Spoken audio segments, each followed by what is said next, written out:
शासनाचे लक्ष वेधण्यासाठी हयातनगर फाटा या ठिकाणी शेतकऱ्यांच्या वतीने ओल्या दुष्काळ आणि सर्वसमावेशक कर्जमाफीच्या मागणीसाठी रास्ता रोको आंदोलन करण्यात आले।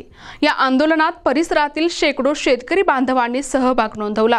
शेतकऱ्यांच्या वाढत्या समस्यांकडे शासनाचे दुर्लक्ष होत असल्याचा आरोप करत शेतकऱ्यांनी संतप्त स्वरूपात हे आंदोलन उभारले।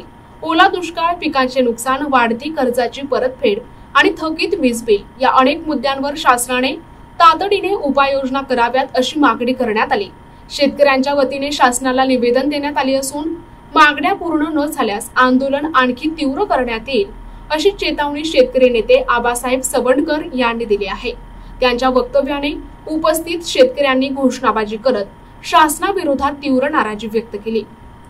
आजचा जे हयातनगर फाटा येथे रास्ता रोको जे केला, तर तुम्ही विचारलं उद्देश काय। आता उद्देश सांगण्यापेक्षा सगळ्या जगालाच माहित आहे या महाराष्ट्रामध्ये एवढी वाईट परिस्थिती शेतकऱ्यावर आलेली आहे आणि त्या मागणीसाठी आजचा जे हयातनगर फाटा येथे रस्ता रोको करण्यात आला। रस्ता रोको का करण्यात आला, मला तर या महाराष्ट्रामध्ये असं सांगा वाटतंय की हे जे मुख्यमंत्री साहेब आहेत हे म्हणले याला दुष्काळ म्हणता येत नाही म्हणले, कारण मागे एकदा कोणतरी म्हणले निधी दिला आणि त्या निधीचा संदर्भ धरून हे दुष्काळ नाही, दुष्काळ कशाला म्हणतात, ज्या राज्यामध्ये पाऊसच नाही पडला त्या राज्याला दुष्काळ म्हणतात। हे मला मुख्यमंत्र्याला सांगायचंय की मग तुम्ही दुष्काळ नाही म्हणता तर मग शेताच्या बांधावर आले कशासाठी, शेतकऱ्याची पाहणी करता कशासाठी आणि शेतकऱ्याला तुम्ही मदत देतो कशासाठी म्हणता। मग तुमच्या हेतूतून जर दुष्काळ नसेल तर मग या गोष्टीची तुम्हाला काय आवश्यकता होती। मी शेतकरी म्हणून त्याला सांगतो, शेतकऱ्याच्या जे वेदना ते त्याला तिथं बसून कळणार नाहीत आणि त्याला माहित सुद्धा नाहीत। ते राज्याचे मुख्यमंत्री असताना त्यांनी हे जर शब्द बोलले असतील तर त्यांनी, मी तर या मताचा आहे की त्यांनी शेतकऱ्याच्या जर त्याला भावना कळत नसतील तर राजीनामा द्यावा आणि ज्या लोकांना कोणाला भावना कळतात अशा तिथं व्यक्तीला त्या राज्य शिवसेनावर बसून या देशाची राज्यगादी चालवायला द्यावी असं मला तरी वाटतंय।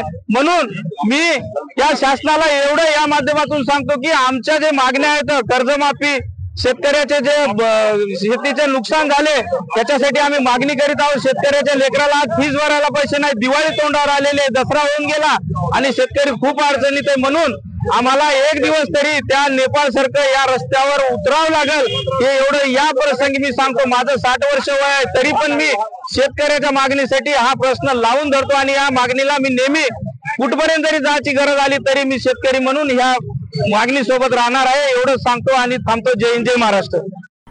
प्रतिनिधी नंदू परदेशी, NTV न्यूज मराठी, वसमत, हिंगोली।